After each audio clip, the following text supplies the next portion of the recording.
In a world of modern machines, there's beauty in the classics. Celebrate the honesty of old cars.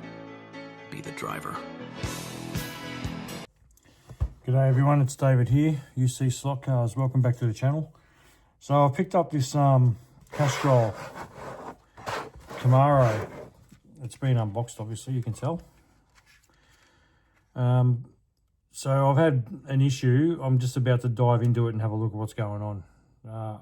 Look, I've said on another post, I rarely buy Scalextrics now. I only buy the ones I really like, and this class is one of my favourites, and I wanted to make this one actually one of my race cars, like an actual proper, say if we do a Trans Am class or something, I want this one to be my race car. Because a little while ago when we were moving house, I lost a box of cars, and I don't know where they are. I think I've said this before. And I had the Chaparral Camaro in there, and that car was an absolute animal. It flew. It was very, very unlikely to be beaten. It's gone, along with another whole heap of cars. So this one I was planning on making my next one, because it looks so damn good. I mean, look, I give credit to Scalextrics. I've had issues with them, and a few other people do as well. I give credit to Scalextric for building, for releasing these types of cars and the liveries, and even the quirky stuff like your movie cars and that. You know, I've got a few of them. I've got like 200 Scalextric cars, so don't get me wrong. I buy them. I was buying them. I've just slowed down on them because of the quality. As I just said, I've got over 200 of Scalextric cars. So yeah, and I know when the quality's changed. So even back in the 90s and early 2000s, the cars are a lot better than what they are now. So yeah, so let's open this one up and have a look at what's going on. There's no power to it at all. And I know of cars that other people have had, received lately and in the last month or so with the same problem. It may be something easy to fix. It may not be, I don't know. But I've got nothing. No power. So let's have a look. Let's open it up. I'm assuming it's going to be something to do with the guide. I hope. Because, and as I've said in another post on Instagram, that it's, for the people like us that are watching this, majority of my viewers, I would say, have experience with slot cars. And the ones that don't have experience, I hope they're learning something, you know, from what I do and what a lot of others do. So, but yeah, but for us, when we get a car like this that doesn't work, I probably should be in camera a bit, but it's tilted down.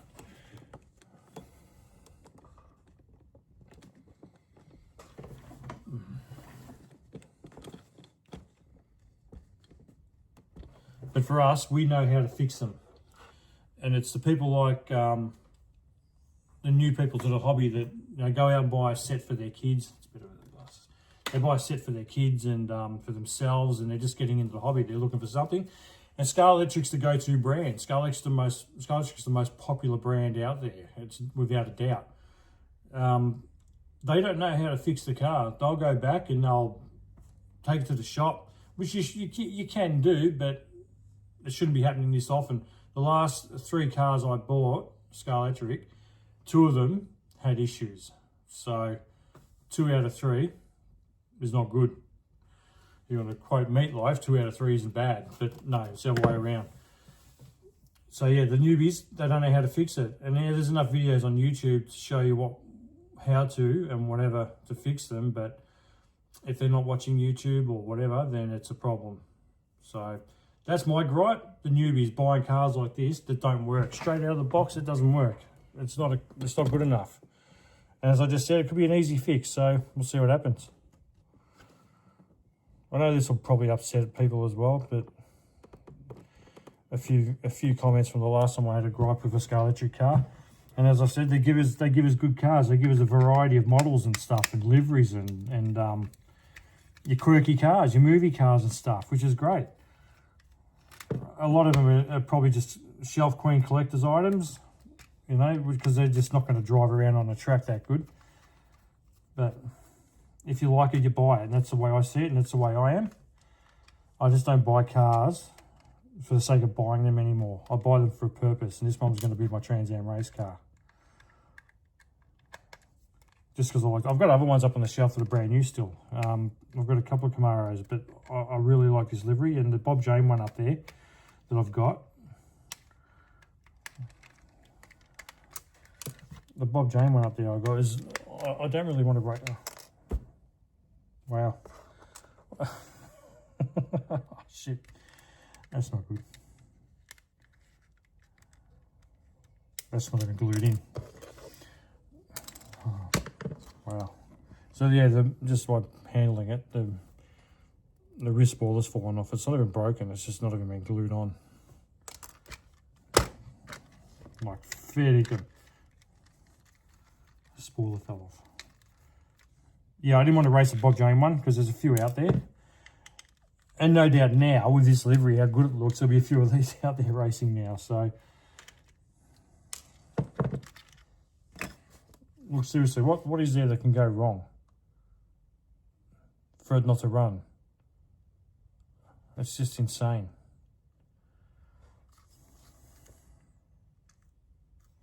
And when you look at it, and there's nothing to the eye. I've got a bit of foam in there now under that. There's nothing here that's telling me that it's no good.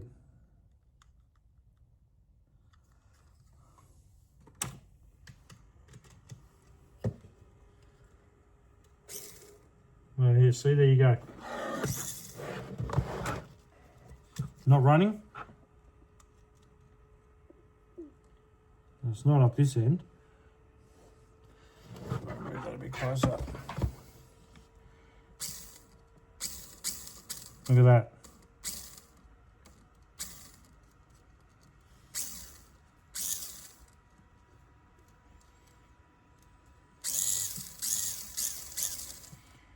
So I'd say it's the green wire.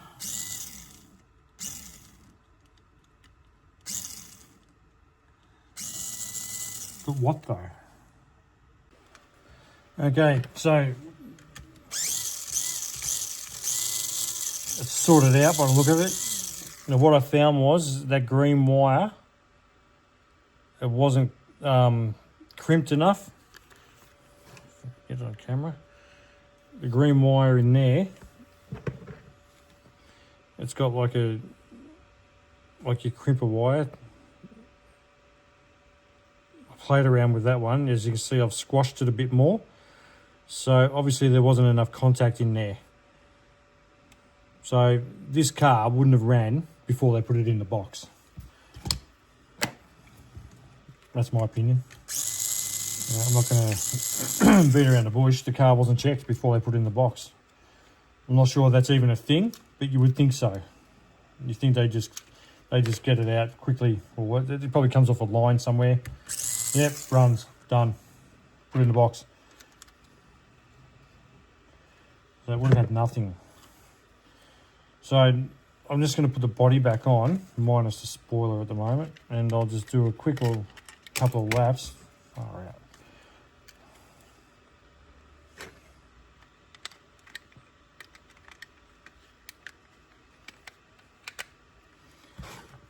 Couple of laps, and then I'll give it a tune. I'm not sure how the tyres feel a bit better than normal. They actually feel a bit softer, a bit more pliable, so I might get something out of them, especially on a satin surface now. So if a bit of a true up on these tyres, they might actually work. Stock tyres, because a lot of cars lately come with pretty good stock tyres, like your Revos, your NSRs and stuff like that. Even slot it to a certain point. Their tyres aren't too bad. You got to keep at them though.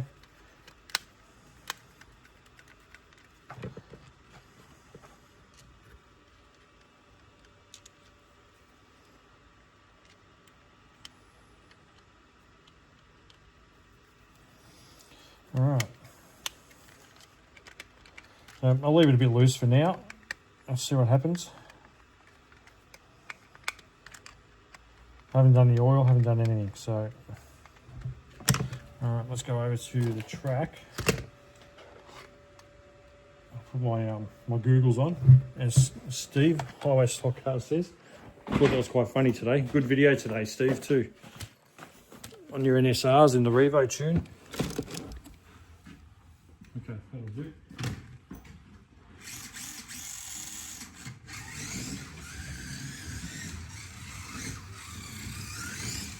Well, it's a start. It's running.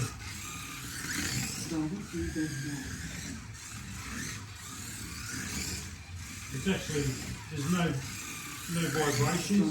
The gears need a bit of work. But everything seems to be rounded and spinning through, so we'll give these tyres a sand and see what happens.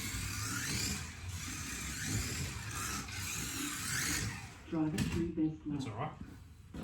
Alright, let's go and give the tyres a quick sand.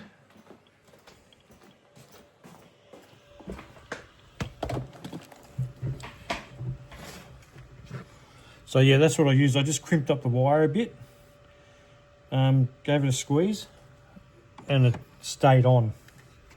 It kept running.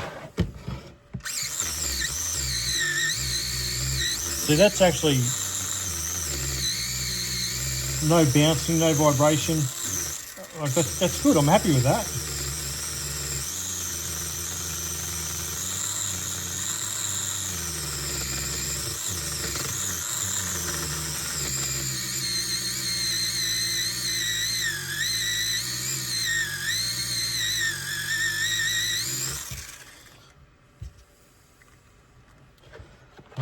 That'll do for now.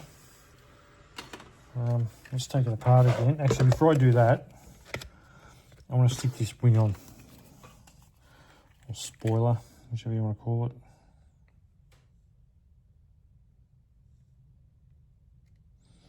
Just a drop. These I'd never used this stuff before until I started doing the magnetic racing stuff. That's what they suggest that you use for their kits. This stuff is the bee's knees. It is bloody awesome. I love it. So there's another tip for you from the boys at Magnetic Racing who know their glues.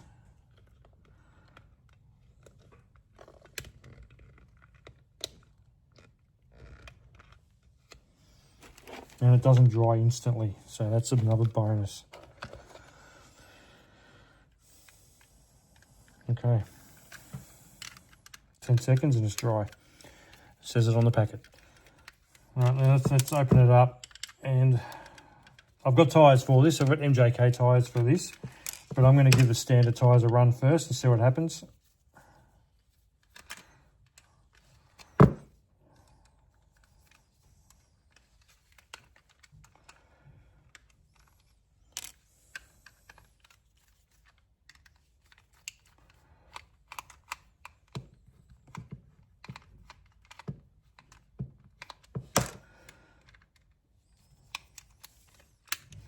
How handy is this bench, this setup plate from Dave Volk, Dave's Stock Car Asylum. So when something's good, you talk about it. When something's not so good, you still talk about it and you figure out ways to fix it, but you let people know as well that something's not great. It's how it should be. We can't be just saying, yeah, everything's... Especially when you're on YouTube and you've got people watching you, you can't be saying, yeah, it's, oh, shit, it's awesome. No. So I can guarantee you this isn't the first and only one that people are having trouble with. As I said, another guy I know has had the same exact same problem. Wouldn't run out of the box.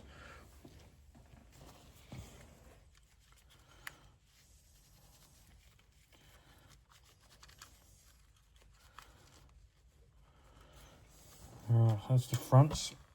That's really good.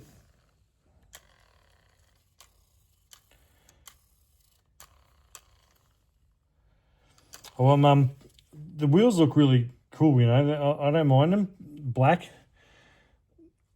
Good pattern. And, but I'm still thinking of putting some mini lights, some Staff's wheels.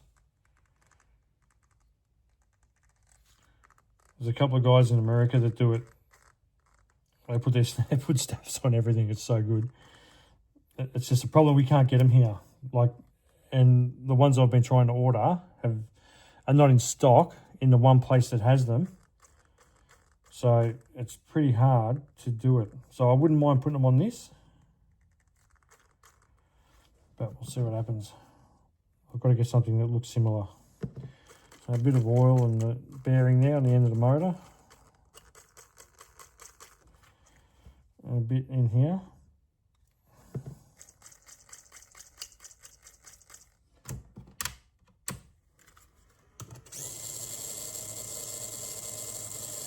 And I'll run this in later and do some work on the gears. But yeah, it's not something I'll do now because it'll be boring. I'm just going to give the side of the tyres a bit of a run with the sandpaper.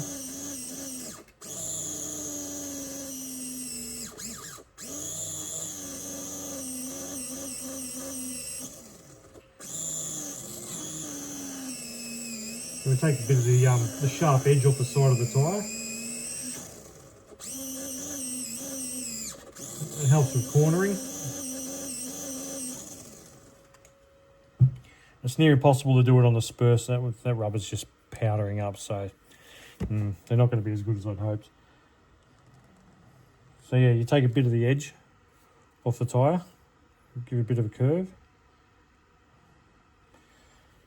Helps with the cornering and takes away any little high spots. It's probably hard to see on that front tyre, but you can see it's like high spots on the edges. It's not completely flat right across. So the front tyres will get a bit of treatment as well later, a bit of truing treatment. This is very hard because they're a plastic wheel. You don't want to, you try taking them off the axle and it can damage them. So it's a bit of a tricky situation. I'm just going to whack a bit of blue tack right in the middle there, just to see if that just settles it down a little bit. All right, so the tyres have had a light sand, a bit of oil on the gear.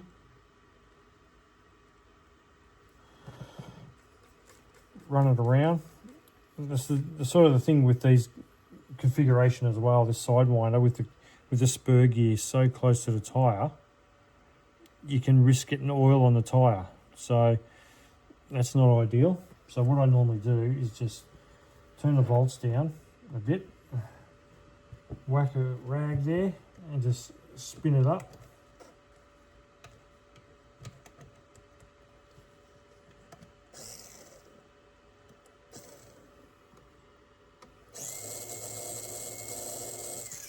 And it spits out all the oil onto the rag, and then you can just give it a wipe. So you don't get oil on your track. All right, and you don't get oil on your tyre as well. And you just give it all a quick wipe over. You can see there it's still dry. So let's put it back together.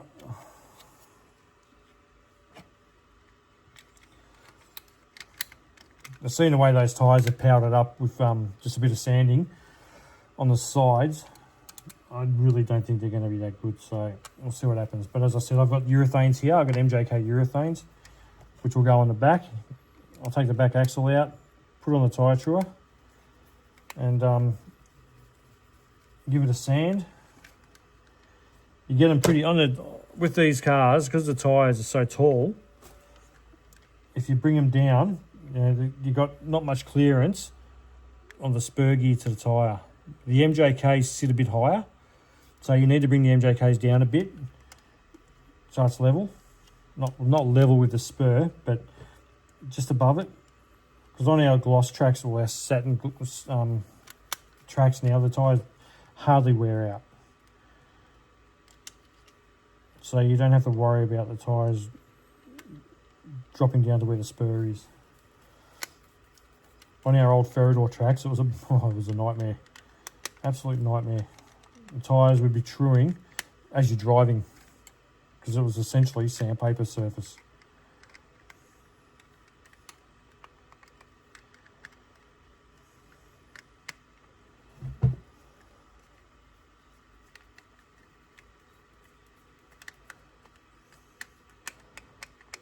bit clicky.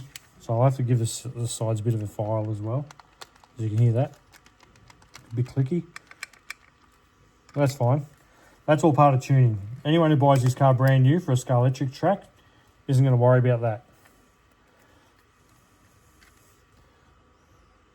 Okay, we're at the track. Let's give it a go.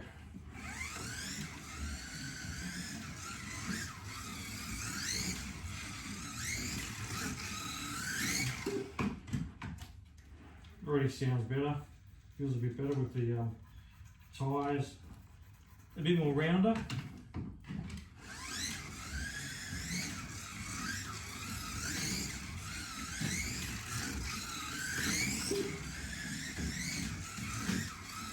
Yeah, so I'll put the MJKs on. Yeah, it's already quicker, so that's a good start. There's 6.9.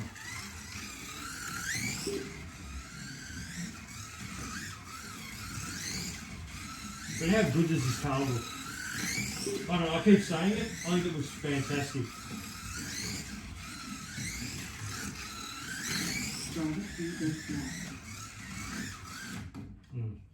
Alright, so I'm going to go put those tyres on, I'm going to run in the gear a bit and we'll come back to it. Okay, so I've got the MJK tyres on. As you can see, they've had a bit of a sand. All I did was just put them on here. I didn't even worry about taking the axle out. I just left it in the car. And there was no bounce, no nothing, so that's really good. That means the axle is actually seated in the bushings there, actually nice and tight. There's not a lot of movement there at all. I'll probably I'll glue the bushings in. I'll just see how it goes with these tyres first. I mean, there's a drop of oil just inside the just in the axle there, in the bushing, and they've trued up really nice. I've rounded the edges off like I did with the original tyres, as you can see there. Left that bit of blue tack there. I think it's going to be enough. So all I did now was I've dremeled off a tab that's on the side here. You can see this right there. See that? That just stops the body from moving in, but it also stops a bit of the float as well. So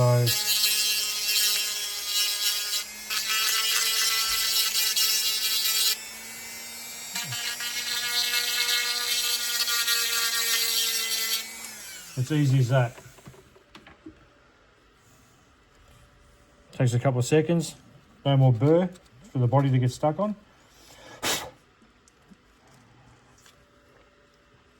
Okay, let's put it back together and see what it goes like. That's all I've done, is I've put the tyres on, sanded them up on the block there, and those two tabs. And you can see there's no, the body moves around. Might go a bit more in some spots, but we'll see how we go. I haven't even done the front tyres yet, which I think I can live with. I'll be fine. So basically all I've done is put urethane tyres on, sanded them flat on a block, not even on the tyre truer. Put a bit of blue tack in the middle, just a little bit of ballast there.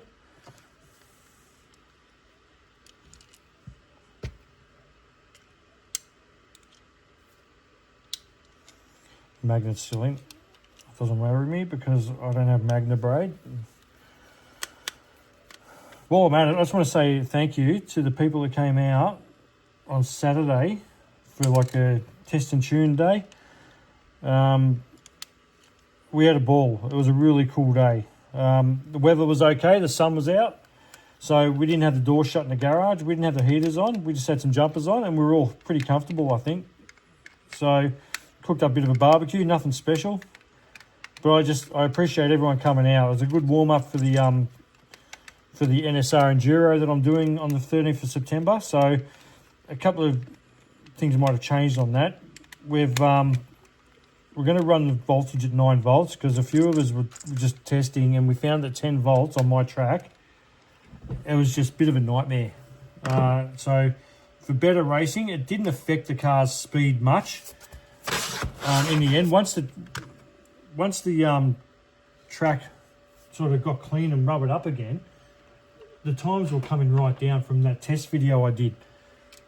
When I was doing a 6.5 or 4, I think. We got down to now a 6.1. So let's go over to the track and test how this goes. So yeah, we got down to 6. I've gotten down to a 6.1. A couple of the other guys are around 6.3, 6.4. So thanks to everyone that came out. I think it was about 8 or 9 of us at the time. Dad, Dave C, Dave Churches, Digger came out, Steve B from Highway Stock Cars. We did a cool video today. So I've got a couple more stickers while I'm here before I do this test run. I've had Scotty's for a while now. Sandos Garage. So jump on. Check him out. He's doing some really cool stuff with his track at the moment. He's got some real lifelike lines and everything on his track and like a weathered actual race surface, which is really cool. It's something I always wanted to do, but I thought I'd stuff it up. And with my last track, I'd put lines and everything. It just looked like snake roadkill on the bloody track, so I didn't bother. So check out Scotty. He's modifying his track at the moment as well. 2-lane routed track. A lot of twisty curves, and he's changing some stuff in there. So jump on and have a look at that. I'll put a link in the description for that one as well. And Dave's going up this weekend to show us your slots in New South Wales. That's a sticker he gave me. That's a really cool sticker. It's like a double layer one where you peel the front off with the letters, and then you stick it down. So that's really cool. So he's on YouTube, but he's got no content yet, and I think it'd be really cool if he did. He's got a track, he's got everything. He knows how to make a car quick as well, so he was flying around here on Saturday. And he's going up to the Nationals, the Revo Slot Nationals on, I think he's going tomorrow. What's today's date? The 23rd. So I think he's going up Thursday. I think the racing's the 25th starts. So he's going up to New South Wales to show us the slots to race the Revo Slot Nationals. He should do pretty well because he's really quick. So good luck, Dave, as well. So and thanks for the stickers, guys. It's really cool. I'll put them up on the board or on the door in a minute. Let's do a lap with this thing.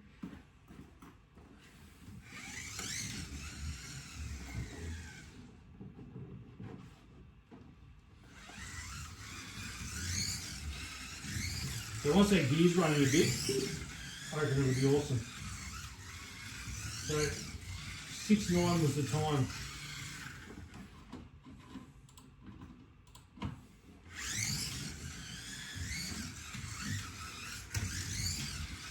Yeah, that's the thing, when you get some good rubber on, they get a bit tippy. 6.6.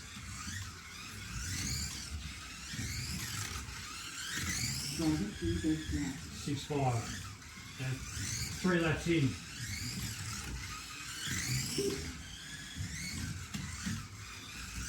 So it's going to need some more weight. It's definitely going to need some more weight. Now it's got some really good grip. It's going to need some bit more weight down low. Let's just try a couple of things.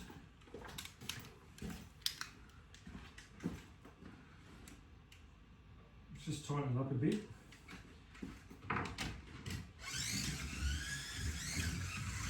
I don't think it's going to make a big difference. All I've done is just tighten up the back screws, stop a bit of the body rock.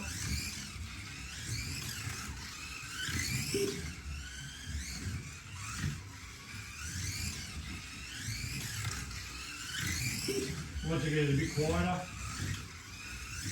a bit more weight, that'll be really cool. 6.5, 3. So it's taking almost half a second. Once the motor runs in a little bit more. It's only running on 10 volts now as well, which is not really ideal for Scalextric.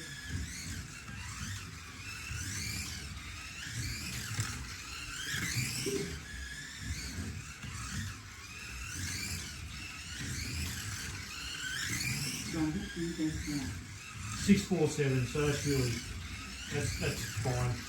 I'm happy with that. It dries well. I know it's got a lot more potential, so I'm going to just go back to the bench with that one. And I might do the front tyres, I don't know, but it definitely needs a little bit more weight to keep it planted. It's a bit too tippy because these tyres really grip up. They're really good on a urethane tyre on a gloss track, semi-gloss track. So I'm happy with that. So yeah, Scalextric Camaro. Now it's running, all good. Bit of a fix-up, but the QA needs to be a bit better. Test your cars before you pack them, because the new guy's not going to know what to do with that. All right, thanks for watching, guys.